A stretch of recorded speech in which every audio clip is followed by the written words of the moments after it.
হয় এটা সমান সমান 0 অথবা এটা সমান সমান 0। দুই বা ততোধিক বর্গরাশির যোগফল তখনই 0 হওয়া পসিবল যখন তাদের প্রত্যেকটার মান 0 হবে। ঠিক আছে, এই তিনটার কম্বিনেশনে আমি কি পেলাম, x = 2y = 4z। আসসালামু আলাইকুম, আমি মোহাম্মদ আব্দুল আল কারিম আছি তোমাদের সাথে। ডেল্টা ক্লাসরুমে তোমাদের সকলকে স্বাগতম। চলে এলাম তোমাদের মাঝে উচ্চতর গণিতের আরও একটি নতুন ভিডিও নিয়ে। তোমরা যারা এবার প্রি টেস্ট এক্সাম দিবা অথবা এসএসসি 27 এবং 28 ব্যাচ, আজকের ভিডিওটা মূলত তাদের জন্য। আজকে আমি তোমাদের বীজগাণিতিক রাশি চ্যাপ্টারের একটি ম্যাথ নিয়ে আলোচনা করব, যেই ম্যাথটা তোমাদের পরীক্ষার জন্য অনেক অনেক বেশি ইম্পর্টেন্ট। তো এই ম্যাথটা চলো আমরা দেখি কি বলছে। আচ্ছা দেখো কি বলছে। উদ্দীপকে দেওয়া আছে p of x, y, z = 1/x³ + 1/8y³ + 1/64z³ এটা একটা বহুপদ দেওয়া আছে উদ্দীপকে। ঠিক আছে, এখন আমাদের কোশ্চেন করছে কি যে p of x, y, z = 3/8xyz হলে প্রমাণ করো যে 4yz + 2zx + xy = 0 অথবা x = 2y = 4z। আমাদের এটা প্রমাণ করতে হবে। ঠিক আছে, আচ্ছা এখন দেখো তো, এটা যেহেতু আমাদের প্রমাণ করতে বসছে, আমরা এখানে কি করতে পারি। এখানে কয়টা অংশ আমাদের প্রমাণের দুইটা অংশ না, একটা প্রমাণ করতে হবে এটা আর একটা অথবা এটা, তাই না? দুইটা অংশ প্রমাণ করতে হবে। এই ম্যাথটা করার পূর্বে আমাদের এই চ্যাপ্টারে একটা অনুসিদ্ধান্ত সম্পর্কে মাস্ট জানাই লাগবে। যে অনুসিদ্ধান্তটা ছাড়া তুমি এই ধরনের যতগুলো ম্যাথ আছে একটাও তুমি করতে পারবে না। ঠিক আছে, তোমাদের এই ম্যাথটা করতে হলে সূত্রটা অথবা অনুসিদ্ধান্তটা অবশ্যই জানা লাগবে। চলো আমরা অনুসিদ্ধান্তটা দেখে নিই। অনুসিদ্ধান্তটা হয়তো তোমাদের অনেকেরই জানা, তো দেখি কি বলছে। অনুসিদ্ধান্তটা হলো a³ + b³ + c³ - 3ab = ½ a + b + c a - whole square + b - whole square + c - a whole square। ঠিক আছে, আশা করি তোমরা অনুসিদ্ধান্তটা জানো সকলেই। আচ্ছা তাহলে a³ + b³ + c³ - 3abc = ½ a + b + c a - whole square + b - whole square + c - whole square। ঠিক আছে, তো চলো আমাদের যেটা দেওয়া আছে এটা একটু দেখি।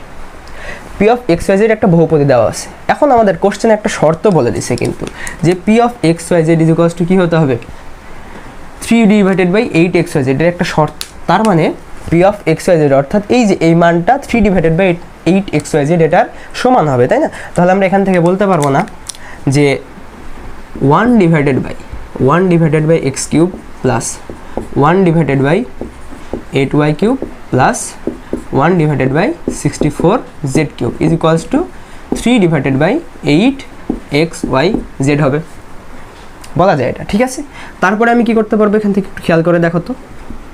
আচ্ছা এইবার 3/8xyz এটা ওপাশে ভাগ আকারে আছে, এটা ওপাশে তোমার প্লাস আকারে আছে, এই পাশে নিয়ে আসলে কি হয়ে যাবে, মাইনাস হয়ে যাবে না? অর্থাৎ আমি এখানে লিখতে পারবো না এমন 1/x³ + 1/8y³ + 1/64z³ ওইটা প্লাস ছিল, এ পাশে আসলে -3/8xyz = ওই পাশে কিছু নেই মানে 0, তাই তো? তারপরে কি করা যাবে একটু খেয়াল করে দেখো তো। আমরা এই সূত্রের সাথে এবার মিলানোর চেষ্টা করব। কি তৈরি করা লাগবে আমাদের, a³ + b³ + c³ - 3abc, তাই তো? ফার্স্টে আমরা তিনটা কিউব তৈরি করার চেষ্টা করি। একটু খেয়াল করলে দেখবা x এর উপরে কিউব আছে, y এর উপরে কিউব আছে, z এর উপরে কিউব আছে। তার মানে আমরা এই তিনটা থেকে কিন্তু a³ + b³ + c³ এই টাইপে কনভার্ট করতে পারবো। ঠিক আছে, দেখো তো 1/x³ কে আমরা এভাবে লিখতে পারবো 1/x এটার উপরে পুরো হোল কিউব লেখা যায়, তাই না? প্লাস এখানে কি করতে পারবো আমরা একটু খেয়াল করে দেখো তো 1/2y তার উপরে হোল কিউব লিখতে পারবো, কারণ 8কে কি আমরা 2 কিউব আকারে লিখতে পারি, তাই তো? আচ্ছা প্লাস এবার 64কে কিন্তু 4 কিউব লেখা যায়, অর্থাৎ আমি এটাকে লিখতে পারবো 1/4z তার উপরে হোল কিউব। ঠিক আছে না? আচ্ছা এবার একটু খেয়াল করলে তুমি দেখবা সূত্রের সাথে মিলাও, a³ + b³ + c³ এখানে a মানে 1/x তার উপরে কিউব, প্লাস b মানে 1/2y তার উপরে কিউব, প্লাস c মানে 1/4z তার উপরে কিউব, অর্থাৎ আমরা a³ + b³ + c³ পেয়ে গেছি। এবার কি তৈরি করা লাগবে, -3abc তৈরি করা লাগবে। তাহলে তুমি লিখে দাও সরাসরি -3 সূত্রের সাথে মিলাই তুমি লিখো শুধু -3, a মানে কত 1/x লিখে দাও 1/x, b মানে কত 1/2y লিখে দাও 1/2y, c মানে কত 1/4z তুমি লিখে দাও 1/4z লেখা হয়েছে। এবার একটু তুমি খেয়াল করলে দেখবা -3/8xyz আছে, এইটা নিচের এটা কিন্তু সেম। কিভাবে সেম দেখো, এই যে 3 1 1 1 এগুলো লবে আছে, সবগুলো গুণ করলে কত 3, আর নিচে কি আছে দেখো, 4 দুগুণে 8 এক্স ওয়াই জেড, 8xyz মিলে গেছে। আর সামনে মাইনাস তো মাইনাসের মতোই আছে। এবার এটা সমান সমান ওই পাশে কী ছিল, 0 ছিল। এবার দেখো তো আমাদের সূত্রের সাথে একদম মিলে গেছে না, a cube plus B cube plus C cube minus 3abc, অর্থাৎ এটার পরিবর্তে আমি কি লিখতে পারবো, half into A plus B plus C into A minus B whole square plus B minus whole square plus C minus whole square. এবার দেখো তাহলে আমরা সূত্রের সাথে যদি একটু কনভার্ট করি তাহলে কি লিখতে পারবো, সূত্রের half into A plus B plus C, অর্থাৎ 1/x plus 1/2y plus 1/4z, A plus B plus C লিখলাম। তারপরে সূত্রের কি সেকেন্ড ব্র্যাকেট দিলাম A minus B whole square, অর্থাৎ 1/x minus 1/2y whole square লেখা যায়।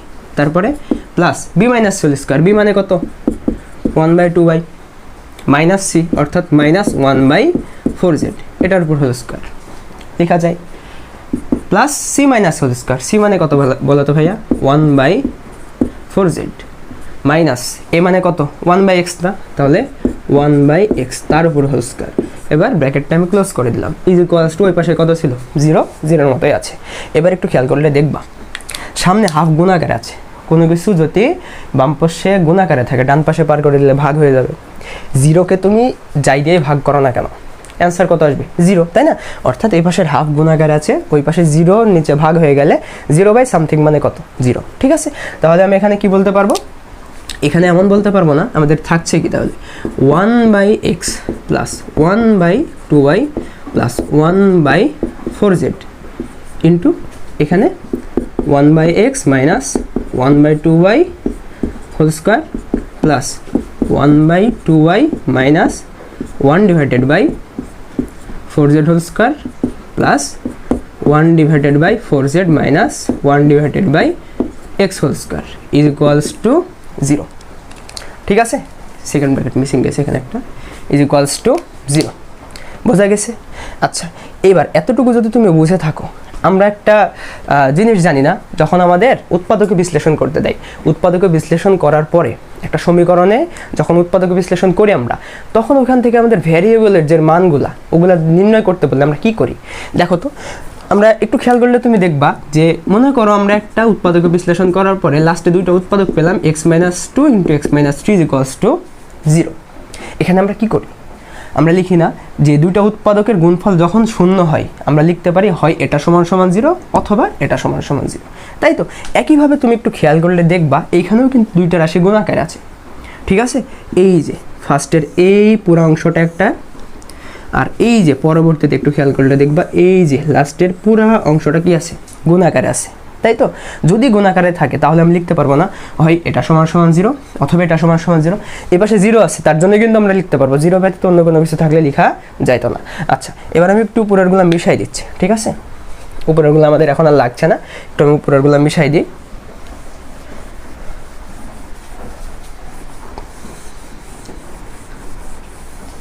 লাস্ট লাইনটা শুধু আমি রাখি। আচ্ছা, তাহলে আমি এখান থেকে কি বলতে পারবো বলো তো ভাইয়া? এখান থেকে বলতে পারবো না যে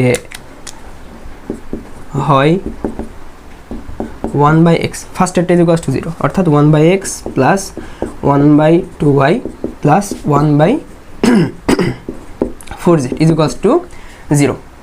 অথবা কি বলতে পারবো বলো তো ভাইয়া? অথবা বলতে পারবো না যে পরের অংশটা ইজ ইকুয়ালস টু 0, অর্থাৎ 1/x minus 1/2y whole square plus 1/2y minus 1/4z whole square plus 1/4z minus 1/x whole square is equals to 0 বলতে পারবো, তাই তো? এইবার একটু খেয়াল করলে দেখো, আমি লাস্টেরটুকু মিশিয়ে দিচ্ছি, এটাও আমাদের আর প্রয়োজন নেই, উপরে আমরা ওটা লিখে নিছি, ঠিক আছে? আচ্ছা, এবার একটু খেয়াল করে দেখো তো, এটাকে আমরা কি করতে পারবো? এই যে দুইটা অংশ পেলাম না, দুইটা অংশ থেকে দুইটা প্রমাণ আমাদের চলে আসবে, ঠিক আছে?